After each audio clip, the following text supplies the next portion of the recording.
ನಮಸ್ಕಾರ ಗೆಳೆಯರೇ, welcome back to new video. ಹಳ್ಳಿಯಲ್ಲಿ ಬೆಳೆದ ರಮ್ಯಾಗೆ ಗಂಡಸೆಂದರೆ ಅಷ್ಟಕ್ಕಷ್ಟೆ. ಬೆಳ್ಳಂಬೆಳಗ್ಗೆ ಎದ್ದು ಮನೆಯ ಕೆಲಸಗಳನ್ನೆಲ್ಲ ಚುರುಕಾಗಿ ಮುಗಿಸಿ ಸೊಂಟಕ್ಕೆ ನೆರಿಗೆ ಸವರಿಕೊಂಡು ತನ್ನ ಜೋಳದ ಗದ್ದೆಯ ಹತ್ತಿರ ಹೆಜ್ಜೆ ಹಾಕಿದ. ಅವಳ ಗಂಡ ರಘು ಆಟೋ ಓಡಿಸುತ್ತಾ ಪೇಟೆಯಲ್ಲಿದ್ದರೆ, ಇತ್ತ ರಮ್ಯಾಗೆ ಮಣ್ಣಿನ ವಾಸನೆಯೇ ಪ್ರಾಣ. ನೋಡಲು ಅಷ್ಟೇನು ಅಂದಗಾತಿಯಲ್ಲದಿದ್ದರೂ ದಷ್ಟಪುಷ್ಟವಾದ ಮೈಕಟ್ಟು ಮತ್ತು ಗಟ್ಟಿಯಾದ ಮನಸ್ಸು ಅವಳ ಬಲವಾಗಿತ್ತು. ರಮ್ಯಾಳ ಗದ್ದೆಯ ಪಕ್ಕದಲ್ಲೇ ಬೊಮ್ಮಣ್ಣನ ಜಮೀನಿತ್ತು. ಆದರೆ ಇಬ್ಬರ ನಡುವೆ ಮೊದಲಿಂದಲೂ ಹಾವು ಏಣಿಯ ಸಂಬಂಧ. ಹಿಂದೊಮ್ಮೆ ಊರವರ ಮುಂದೆ ರಮ್ಯಾಳು ಗಲಾಟೆ ಮಾಡಿ ಬೊಮ್ಮಣ್ಣನ ಮರ್ಯಾದೆ ತೆಗೆದಿದ್ದಳು. ಅದರ ಉರಿ ಬೊಮ್ಮಣ್ಣನ ಎದೆಯಲ್ಲಿ ಸದಾ ಕುದಿಯುತ್ತಿತ್ತು. ರಮ್ಯಾ ಗಟ್ಟಿಯಾದ್ದರಿಂದ ಅವಳ ತಂಟೆಗೆ ಹೋಗುವುದರಲ್ಲಿ ನಿಜ. ಆದರೆ ಅವಳನ್ನು ಕಂಡಾಗ ಸೇಡು ತೀರಿಸಿಕೊಳ್ಳುವ ಹಂಬಲ ಮಾತ್ರ ಬೊಮ್ಮಣ್ಣನಿಗೆ ಕಡಿಮೆಯಾಗಿರಲಿಲ್ಲ. ಅಂದು ಮಧ್ಯಾಹ್ನದ ಹೊತ್ತು ಜೋಳದ ಗಿಡಗಳು ಗಾಳಿಗೆ ತೂರುತ್ತಿದ್ದವು. ರಮ್ಯಾ ಫೋನಿನಲ್ಲಿ ತನ್ನ ಸ್ನೇಹಿತೆ ವನಜಾಳ ಜೊತೆ ಹರಟೆ ಹೊಡೆಯುತ್ತಾ ಕಾಲುವೆಯಿಂದ ಹರಿಯುತ್ತಿದ್ದ ನೀರನ್ನು ಗಿಡಗಳತ್ತ ತಿರುಗಿಸುತ್ತಿದ್ದಳು.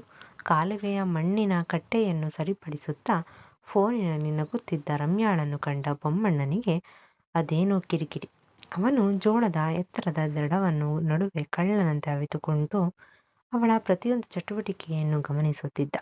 ಕೆಲಸ ಮುಗಿಸಿ ರಮ್ಯಾ ಸುಸ್ತಾದ್ದರಿಂದ ನೀರಿನ ಕಾಲುವೆಯ ಬದಿಯಲ್ಲಿ ತನ್ನ ಒದ್ದೆಯಾಗಿದ್ದ ಸೀರೆಯನ್ನೆತ್ತಿ ಸುತ್ತಮುತ್ತಲೂ ಯಾರೂ ಕೂಡಲು ಇಲ್ಲವೆಂದು ಅಲ್ಲೇ ಕುಳಿತು ನೀರನ್ನು ಹರಿಸುತ್ತಾ ಕೈ ಕಾಲು ತೊಳೆದುಕೊಳ್ಳುತ್ತಿದ್ದಳು. ಬೊಮ್ಮಣ್ಣನಿಗೆ ಹಿಂದಿನ ಭಾಗವು ಪೂರ್ತಿಯಾಗಿ ಕಾಣಿಸುವುದರ ಜೊತೆಗೆ ನೀರು ಹರಿಸುತ್ತಿರುವುದು ಕಾಣಿಸಿತು. ರಮ್ಯಾಯ ಹತ್ತಿರ ಹೋಗುವ ಧೈರ್ಯ ಅವನಲ್ಲಿ ಇಲ್ಲದಿದ್ದರಿಂದ ತನ್ನಲ್ಲಿನ ಕಂಬ ತೆಗೆದೇ ಸದ್ದು ಬಾರದಂತೆ ಹೊಡೆದುಕೊಂಡನು. ಹಕ್ಕಿಗಳ ಚಿಲಿಪಿಲಿಯ ಹಾಡು ಇಡೀ ವಾತಾವರಣವನ್ನು ಸುಂದರಗೊಳಿಸುತ್ತಿದ್ದರೆ, ಹೊರ ಹಾರುತ್ತಿದ್ದ ನೀರಿನ ಸಪ್ಪಳ ಮನಸ್ಸಿಗೆ ಮುದ ನೀಡುತ್ತಿತ್ತು. ಹೀಗೆ ಇದ್ದಕ್ಕಿದ್ದಂತೆ ಗಿಡಗಳ ಮರೆಯಿಂದ ಜೋರಾಗಿ ಸೀನಿದ ಶಬ್ದ ಕೇಳಿಸಿತು. ಆವಾಗ ಗಾಬರಿಗೊಂಡ ರಮ್ಯಾ ಚಕ್ಕನೆ ಎದ್ದು ನಿಂತು ತಿರುಗಿದಳು. ಅಲ್ಲಿ ಬೊಮ್ಮಣ್ಣ ನಿಂತು. ಈ ಬಾರಿ ಬೊಮ್ಮಣ್ಣನ ಮುಖದಲ್ಲಿ ಸ್ವಲ್ಪವೂ ಭಯವಿರಲಿಲ್ಲ. ಬದಲಿಗೆ ಒಂದು ರೀತಿಯ ಕುತೂಹಲವಿತ್ತು. ಅವನನ್ನು ನೋಡಿದ ರಮ್ಯಾ, ಇಲ್ಲಿ ಏನು ಮಾಡುತ್ತಿದ್ದೀಯಾ? ಜೋರಾಗಿ ಬೊಮ್ಮಣ್ಣ ಎಂದು ಕೂಗಿದಳು. ಏನಿಲ್ಲ ರಮ್ಯಾ, ನೀನು ಇಲ್ಲಿ ಏನು ಮಾಡುತ್ತಿದ್ದೆ ಅಂತ ಸುಮ್ಮನೆ ನೋಡುತ್ತಿದ್ದೆ ಅಷ್ಟೇ ಎಂದು ನಸುನಕ್ಕ. ರಮ್ಯಾಗೆ ಅವನ ವರ್ತನೆ ಅನುಮಾನ ತಂದಿತ್ತು. ತನ್ನ ಹಿಂದಿನ ಭಾಗ ನೋಡಿದ್ದಾನಾ ಎಂಬ ಆತಂಕ ಹುಟ್ಟಿ, ಇಲ್ಲಿ ಏನಾದರೂ ನೋಡಿದ್ದೀಯಾ ಎಂದು ಕೆಕ್ಕಿರಿಸಿ ಕೇಳಿದಳು. ಬೊಮ್ಮಣ್ಣ ಸ್ವಲ್ಪ ಧೈರ್ಯ ತೆಗೆದುಕೊಂಡು, ಹೌದು, ಒಂದು ಸುಂದರವಾದ ಹೂವನ್ನು ನೋಡಿದ್ದೇನೆ ಅಂದ.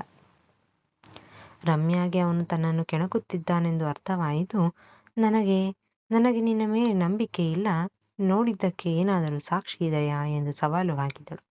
ಬೊಮ್ಮಣ್ಣನಿಗೆ ಆ ಶಿಕ್ಷೆಯ ಒಂದು ಉಪಾಯ ಹೊಳೆಯಿತು. ತನ್ನ ಮೇಲಿನ ಹಳೆಯ ಕೋಪ ತೀರಿಸಿಕೊಳ್ಳಲು ಅದೇ ಸರಿಯಾದ ಸಮಯ ಎಂದುಕೊಂಡು ಅವನು ಹೌದು ಇದೆ ಎಂದು ಹೇಳಿ ಹೊಡೆದುಕೊಂಡು ಆಚೆ ಬಂದಿರುವ ಅಂಟು ನೀರನ್ನು ರಮ್ಯಾಗೆ ತೋರಿಸಿ, ಇಲ್ಲಿ ನೋಡು ಅಂತ ಹೇಳಿ ಚಕ್ಕನೆ ಅವಳ ಮುಖಕ್ಕೆ ಎರಚಿಬಿಟ್ಟ. ರಮ್ಯಾ ಕಣ್ಣು ಮುಚ್ಚಿಕೊಳ್ಳುವಷ್ಟರಲ್ಲಿ ಅವಳ ಮುಖದ ಮೇಲೆ ಬಿತ್ತು. ಅಷ್ಟರಲ್ಲಿ ಬೊಮ್ಮಣ್ಣ ಅಲ್ಲಿಂದ ಕಾಲು ಕಿತ್ತ. ರಮ್ಯಾ, ಲೇ ಬೊಮ್ಮಣ್ಣ, ನಿಲ್ಲೋ ಎಂದು ಕೂಗಿದರೂ ಅವನು ಗದ್ದೆಯ ಆಚೆಗಿದ್ದ ಅವನ ಜಮೀನಿಗೆ ತಲುಪಿದ. ಅವನಿಗೆ ಅವನನ್ನು ಬೆನ್ನಟ್ಟಿ ಹಿಡಿಯಲು ಸಾಧ್ಯವಾಗಲಿಲ್ಲ.